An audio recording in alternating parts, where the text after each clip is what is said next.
quero cumprimentar aqui não só os jornalistas, o pessoal da imprensa, mas especialmente aqui o pessoal do Ministério da Justiça e Segurança Pública aqui presente.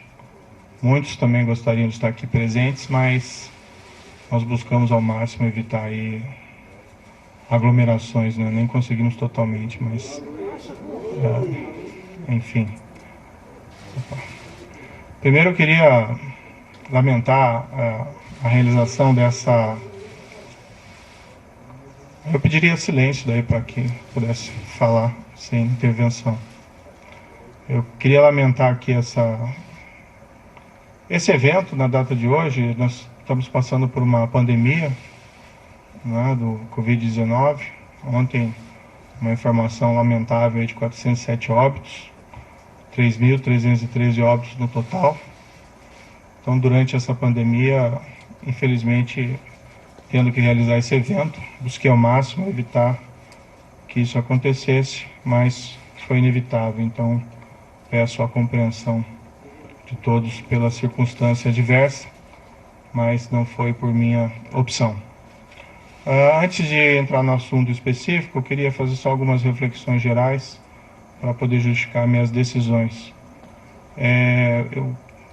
Antes de assumir o cargo de ministro da Justiça e Segurança Pública, eu fui juiz federal por 22 anos, tive diversos casos criminais relevantes e desde 2014, em particular, nós tivemos a Operação Lava Jato, que mudou o patamar de combate à corrupção no país.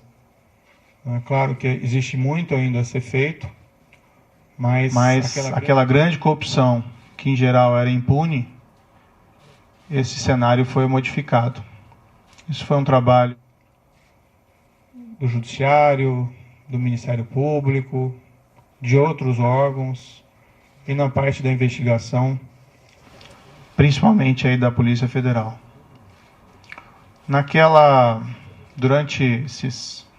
Desde 2014, né, na Lava Jato, a gente sempre tinha uma preocupação constante de uma interferência do Executivo nos trabalhos da investigação, e isso poderia ser feito de diversas formas: troca do diretor-geral, assim que houvesse causa, troca do superintendente. Tivemos o superintendente Rosalvo Ferreira, que convidei aqui para o Ministério, fazendo um grande trabalho. Depois foi sucedido pelo superintendente Valeixo, né, também nomeado diretor-geral da Polícia Federal, fazendo também um grande trabalho. Houve essa substituição, mas essa substituição na época foi pela aposentadoria, né, do Dr. Rosalvo. E, enfim, foi garantida a autonomia da Polícia Federal, né, durante esses trabalhos lá de investigação.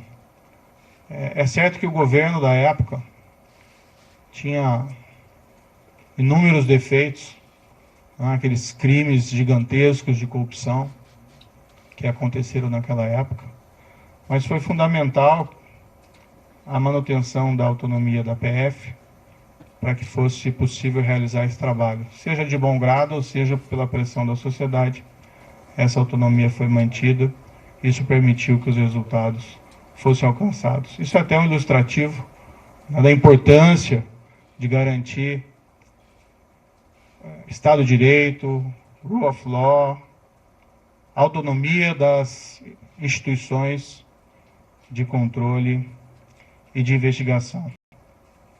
Lembrando aqui até um episódio que num domingo qualquer, durante aquelas investigações, lembro que foi o então superintendente Maurício Valeixo que recebeu uma ordem de soltura ilegal do presidente Luiz Inácio Lula da Silva, então condenado por corrupção, preso. Essa ordem emitida por um juiz incompetente, depois isso foi reconhecido nas demais instâncias. Foi graças à autonomia dele e ao sentimento da necessidade de cumprir o dever que ele comunicou às autoridades judiciárias e foi possível rever essa ordem de prisão ilegal antes que ela fosse executada, a demonstrar o empenho dessas autoridades e da importância da autonomia das organizações de controle.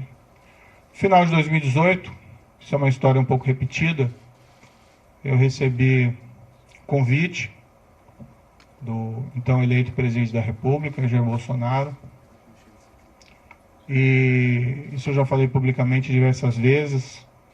É fácil repetir essa história, porque essa história é absolutamente verdadeira. E fui convidado a ser ministro da Justiça e da Segurança Pública. O que foi conversado com o presidente, foi no 1º de novembro, foi que nós teríamos um compromisso com o combate à corrupção, crime organizado e a criminalidade violenta. Inclusive foi me prometido na ocasião carta branca para nomear todos os assessores, inclusive desses órgãos, né, policiais, como a Polícia Rodoviária Federal e a própria Polícia Federal. Na ocasião, né, até aproveitando aqui um breve parênteses para desmistificar um dado, foi divulgado equivocadamente por algumas pessoas que eu teria estabelecido como condição para assumir o Ministério da Justiça uma nomeação ao Supremo Tribunal Federal. Nunca houve essa condição. Tá? Até porque seria algo de aceitar um cargo de ministro da Justiça pensando em outro. Isso não é da minha natureza. Eu realmente assumi esse cargo, fui criticado, entendo essas críticas, mas a ideia era realmente buscar, num nível de formulador de políticas públicas aqui, numa alta posição do Executivo, de aprofundar o combate à corrupção e levar, né, esse maior efetividade em relação também à criminalidade violenta e ao crime organizado. Tem uma única condição que eu coloquei, não ia revelar, mas agora isso acho que não faz mais sentido, manter o segredo. Isso pode ser confirmado tanto pelo presidente como o general Heleno. Eu disse que, como eu estava abandonando 22 anos da magistratura, contribuí 22 anos para a Previdência e perdia, né, saindo da magistratura, essa Previdência. Pedi apenas, já que nós íamos ser firmes contra a criminalidade, especialmente a criminalidade organizada, que é muito poderosa, que se algo me acontecesse, né, pedi que a minha família não ficasse desamparada sem uma pensão. Foi a única condição que eu coloquei para assumir essa posição específica no Ministério da Justiça. Permito-me aqui dizer que o presidente concordou com esse compromisso, nem foi uma condição, o combate à corrupção, criminalidade violenta, criminalidade organizada. Né? Falou até publicamente que me daria a carta branca. Eu já tinha uma expertise por trabalhar, né, com polícia, como juiz, evidentemente, em relação à criminalidade organizada, e aceitei, mais uma vez, com aquele intento de realmente fazer com que as coisas evoluíssem. E minha avaliação na época é que essa aceitação ao convite foi muito bem acolhida pela sociedade. Também me via como estando no governo, como um também garantidor. Claro que existem outras instituições importantes, Judiciário, Supremo Tribunal Federal, Ministério Público, mas entendi que pelo meu passado de juiz e meu compromisso com o Estado de Direito, que eu também poderia ser aí um garantidor, né, da lei e da imparcialidade e autonomia dessas instituições. Dentro do Ministério, me permito aqui algumas reflexões, a palavra mote tem sido integração. Nós atuamos muito próximos das forças de segurança estaduais, até mesmo municipais. Nós realmente trabalhamos duro contra a criminalidade organizada. Ouso aqui dizer, claro que tudo isso é sujeito a críticas e segundas opiniões, mas que não houve um combate tão efetivo à criminalidade organizada como houve durante essa gestão do Ministério da Justiça e Segurança Pública, trabalhando não contra, mas com os governos estaduais. Tivemos o caso, por exemplo, da transferência e isolamento das lideranças do PCC. Tivemos recentemente a prisão do maior autoridade do PCC em liberdade, 20 anos foragido no exterior, graças a um trabalho de investigação eficiente da Polícia Federal. Tivemos recorde de apreensão de drogas no combate ao crime organizado.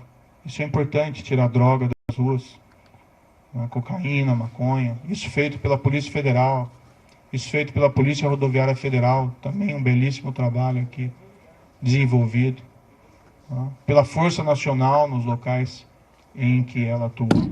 Tivemos aí recorde de destruição de plantações de maconha no Paraguai, que é o nosso principal fornecedor.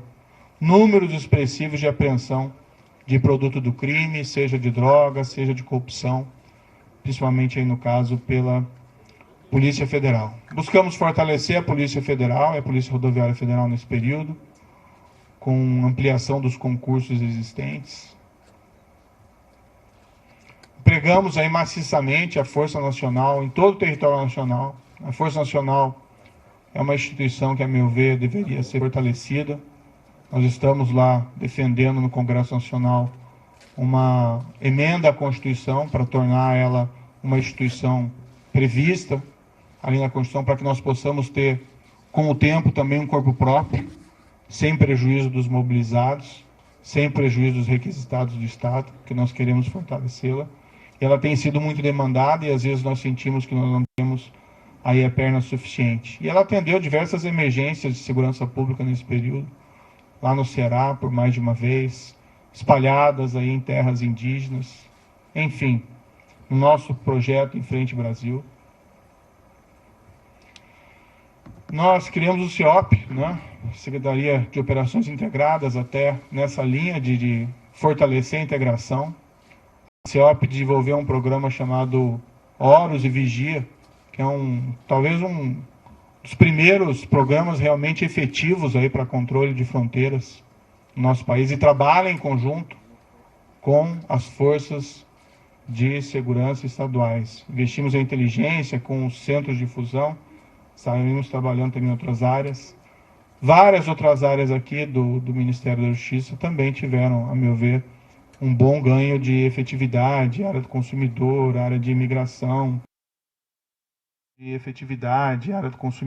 área de imigração, a Senajus, enfim, aqui é só um retrato, queria fazer algumas justificativas.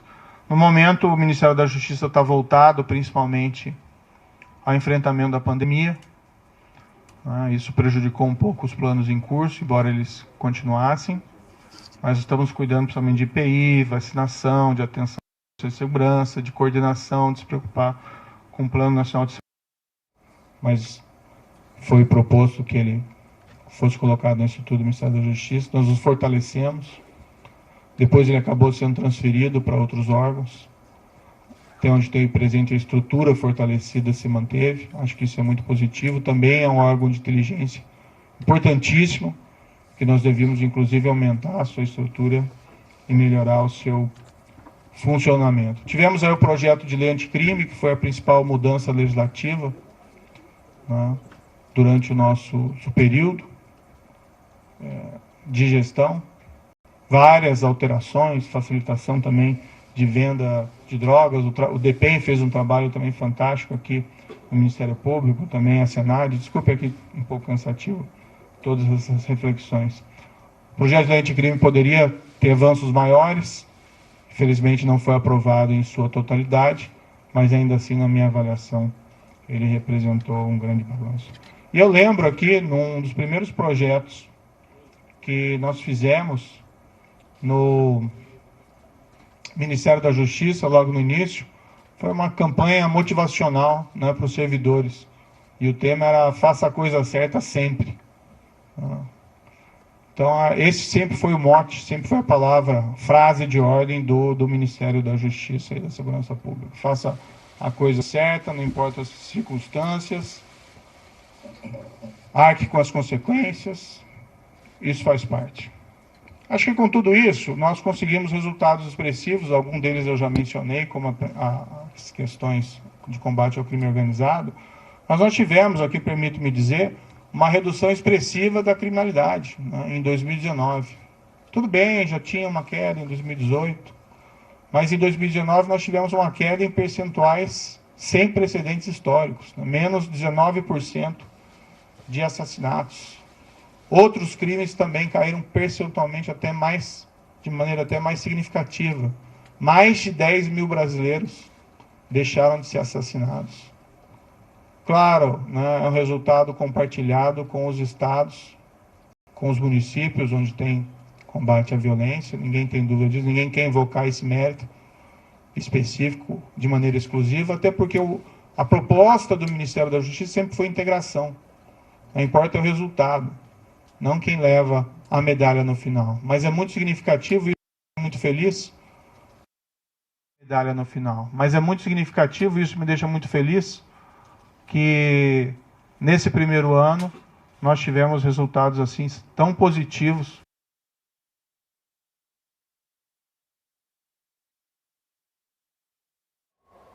Para muito esse cenário, mas enfim, isso é um trabalho que é permanente e duradouro. Bem, em todo esse período, tive apoio, né, do presidente Jair Bolsonaro em vários desses projetos, outros nem tanto, mas passou a haver uma insistência do presidente da troca do comando da Polícia Federal. Da troca do comando da Polícia Federal. Isso, inclusive, foi declarado publicamente pelo próprio presidente. Houve primeiro um desejo de trocar um superintendente da Polícia Federal do Rio de Janeiro. Sinceramente, não havia nenhum motivo para essa substituição. Mas conversando com o superintendente em questão, ele queria sair do cargo, né, por questões exclusivamente pessoais. Então, nesse cenário, acabamos concordando, eu e o diretor-geral, em promover essa troca. Agora, tem que fazer uma referência bastante rápida, né? Eu não indico da Polícia Federal. Tá? A única pessoa que eu indiquei na Polícia Federal foi o diretor, o Maurício Valeixo. Não é meu papel fazer indicações aí de superintendentes. E assim tem sido no Ministério como um todo. Eu sempre tenho solicitado, dado autonomia, né, ao pessoal que trabalha comigo, a palavra certa não é subordinado, é equipe, para que eles façam as melhores escolhas, né? Assim se valoriza aí os subordinados, desculpa, a equipe, e as escolhas técnicas. Eu tinha notícia quando eu assumi aqui o Ministério da Justiça, de que pelo menos havia rumores de que a Polícia Rodoviária Federal tinha algumas superintendências, indicações políticas. Eu escolhi o diretor-geral, Adriano Furtado, aqui presente. Ele pode ser testemunhal, que eu disse para ele na ocasião, que eu falei, escolha tecnicamente. Né? O que não é aceitável de maneira... Que eu falei, escolha tecnicamente. Né? O que não é aceitável de maneira nenhuma são essas indicações políticas. Você começa a preencher esses cargos técnicos, principalmente de polícia, por questões político-partidárias, realmente o resultado não é bom para a corporação, inclusive. O presidente, no entanto, passou a insistir também na troca do diretor-geral. O que eu sempre disse ao presidente? Presidente, eu não tenho nenhum problema em trocar o diretor-geral da Polícia Federal, mas eu preciso de uma causa. E uma causa normalmente relacionada a uma insuficiência de desempenho, um erro grave E, no entanto, o que eu vi, né, durante todo esse período, e até pelo histórico do próprio diretor-geral, que é um trabalho bem feito. Né? Várias dessas operações importantes, combate ao crime organizado, operações também de combate à corrupção que foram relevantes, poderiam ter até mais operações, né? Mas normalmente essas operações elas maturam durante algum tempo. E ano passado, em particular, nós ficamos aí 4 meses sem poder movimentar inquéritos envolvendo lavagem de dinheiro, né, por uma decisão judicial. Isso também prejudicou um pouco os trabalhos.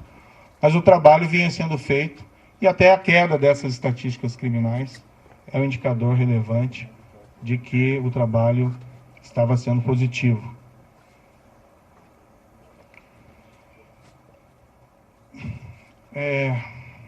Não é uma questão do nome. Né? Tem outros bons nomes para assumir o cargo de diretor da Polícia Federal. Né? Há outros delegados igualmente competentes. O grande problema de realizar essa troca, primeiro, haveria uma violação de uma promessa que me foi feita inicialmente, que eu teria carta branca. Em segundo lugar, não haveria uma causa para essa substituição. E estaria claro que estaria havendo ali uma interferência política na Polícia Federal, o que gera um abalo na credibilidade. Não minha, mas minha também, mas também do governo, desse compromisso maior que nós temos que ter com a lei, com o rule of law, e ia ter impacto também, na minha opinião, na própria efetividade da Polícia Federal. Ia gerar uma desorganização. Não aconteceu durante a Lava Jato, a despeito de todos os problemas de corrupção dos governos anteriores. Houve até um episódio em que foi nomeado um diretor no passado com o intuito de interferência política e não deu certo, ficou pouco mais de 3 meses. A própria instituição, né, rejeitou essa possibilidade. E o problema é que nas conversas com o presidente, e isso ele me disse expressamente, que não é só a troca do diretor-geral. Né? Haveria também a intenção de trocar superintendentes, novamente o superintendente do Rio de Janeiro, outros superintendentes provavelmente viriam em seguida, a superintendente da Polícia Federal de Pernambuco, sem que fosse me apresentado uma razão, uma causa para realizar esses tipos de substituições que fossem aceitáveis. Dialoguei muito tempo com o presidente, busquei postergar essa decisão, às vezes até sinalizando que poderia concordar no futuro, né, com essa possibilidade. E até num primeiro momento pensando, não, de repente pode ser feito, pode ser alterado, mas cada vez mais me veio a sinalização de que seria um grande equívoco realizar essa substituição. Ontem, né, eu conversei com o presidente, houve essa insistência do presidente, né, falei ao presidente que seria uma interferência política, ele disse que seria mesmo. Né. Falei que isso teria um impacto para todos, que seria negativo. Mas, para evitar uma crise, né, durante uma pandemia, não tenho vocação aí para carbonário, muito pelo contrário, acho que o momento é inapropriado para isso. Eu sinalizei, então, vamos, né, substituir o Valeixo por alguém que represente a continuidade dos trabalhos, alguém com um perfil absolutamente técnico e que fosse uma sugestão minha também. Na verdade, nem minha, uma sugestão da própria Polícia Federal. Eu sinalizei com o nome do atual diretor executivo da Polícia Federal, Disney Rossetti.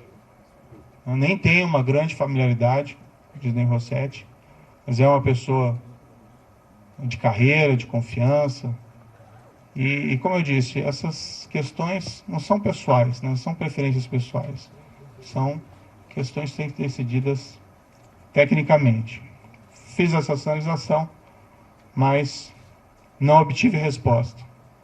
O presidente tem a preferência por alguns nomes que seriam da indicação deles. Não sei qual que vai ser exatamente a escolha.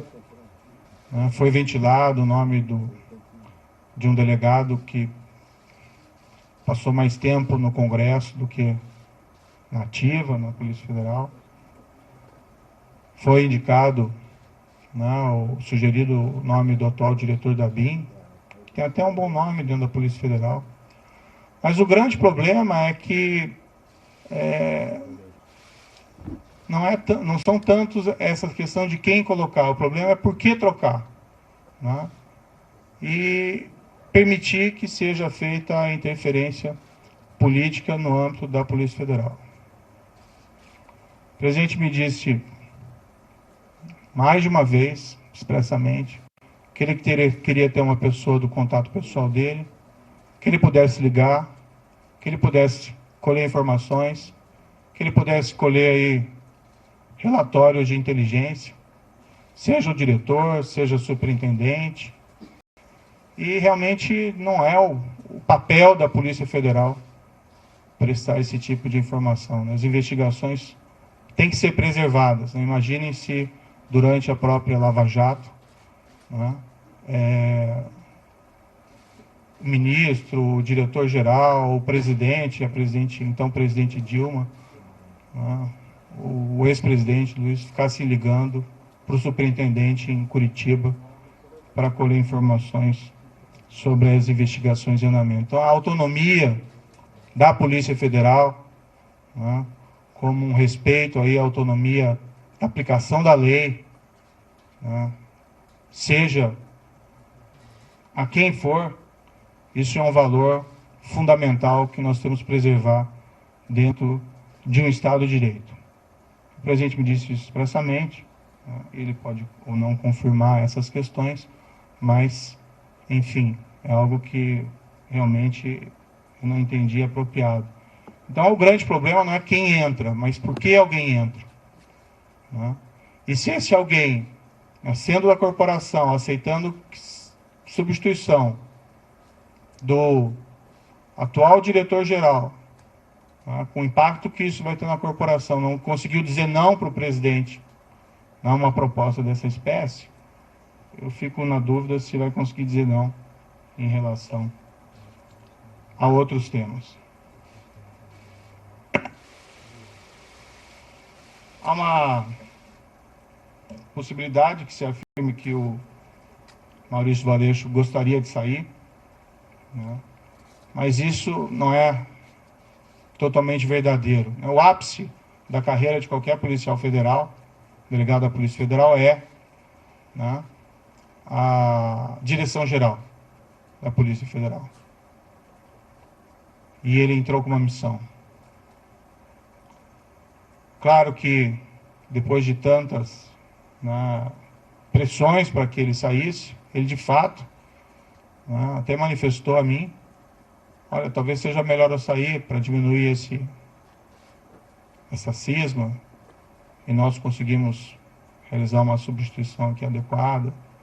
Eu sairia para uma distância ou para outro cargo. Mas nunca isso voluntariamente, sim decorrente dessa pressão, que a meu ver não é aí apropriada. E o grande problema, uma substituição que seja orientada aí por causas, né, que possam ser sustentadas, não haveria aí nenhum problema específico. O presidente também me informou que tinha preocupação, né, com inquéritos em curso no Supremo Tribunal Federal e que a troca também seria oportuna da Polícia Federal. Seria oportuna também da Polícia Federal por esse motivo. Então, até também não é gera uma grande preocupação.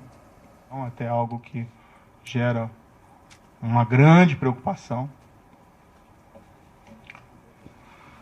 Enfim, eu, né, sinto que eu tenho o dever de tentar proteger a instituição, a Polícia Federal. E por todos esses motivos, ainda busquei uma solução alternativa, né, para tentar evitar aí uma crise política durante uma pandemia. Acho que o foco deveria ser o combate à pandemia, mas entendi que eu não podia aí deixar de lado esse meu compromisso com o Estado de Direito. A exoneração que foi publicada, eu fiquei sabendo pelo Diário Oficial, pela madrugada. Eu não assinei esse decreto. Em nenhum momento isso foi trazido, em nenhum momento o diretor-geral da Polícia Federal apresentou um pedido formal de exoneração. Depois ele me comunicou que ontem à noite recebeu uma ligação dizendo que ia sair exoneração a pedido, e se ele concordava, né? Ele disse, como é que eu vou concordar com alguma coisa? Eu vou fazer o quê? Ex officio, mas o fato é que não existe nenhum pedido que foi feito de maneira formal. Eu, sinceramente, fui surpreendido. Achei que isso foi ofensivo. Vi que depois a SECOM afirmou que houve essa exoneração a pedido, mas isso, de fato, não é verdadeiro. Para mim, esse último ato também é uma sinalização de que o presidente me quer realmente fora do cargo, não me quer presente aqui dentro do cargo, porque essa precipitação na realização da exoneração não vejo aí muita justificativa. Eu tenho até outras divergências, tive outras divergências com o presidente federal, com o presidente da República durante essa permanência aqui. Tive muitas convergências. Recebi apoio do presidente em diversas ocasiões importantes, assim como dei apoio ao presidente da República em várias circunstâncias. Tive pontuais divergências, mas eu acho que como ministro, né, eu estou numa relação que eu tenho que preservar. Mas eu acho que como ministro, né, eu estou numa relação que eu tenho que preservar também a questão da hierarquia. Mas não vou aqui falar dessas outras divergências, isso fica para uma outra ocasião. De todo modo, meu entendimento foi que eu não tinha como aceitar essa substituição. Há uma questão envolvida também da minha biografia como juiz, de respeito à lei, ao Estado de Direito, à impessoalidade, né, no trato das coisas com o governo. E eu vivenciei isso durante a Lava Jato. Seria ali um tiro da Lava Jato se houvesse substituição de delegados, superintendentes naquela ocasião. Então eu não me senti confortável. Tenho que preservar, né, a minha biografia, mas acima de tudo eu tenho que preservar o compromisso, que foi o compromisso que eu assumi inicialmente com o próprio presidente, que nós seríamos aí firmes no combate à corrupção, crime organizado e criminalidade violenta. E um pressuposto necessário para isso, né, é que nós temos que garantir aí o respeito à lei, a própria autonomia da Polícia Federal contra interferências políticas. Certo, o presidente indica, ele tem essa competência, ele indica o diretor-geral, mas ele assumiu um compromisso comigo inicial de que seria uma escolha técnica, que eu faria essa escolha, e o trabalho vem sendo realizado. Poderia ser alterado o diretor-geral, desde que eu tivesse uma causa consistente. Não tendo uma causa consistente, e percebendo que essa interferência política pode levar a relações impróprias entre o diretor-geral, entre superintendentes, com o presidente da República, é algo que realmente eu não posso concordar. De todo modo, eu agradeço um pouco sobre o futuro, né?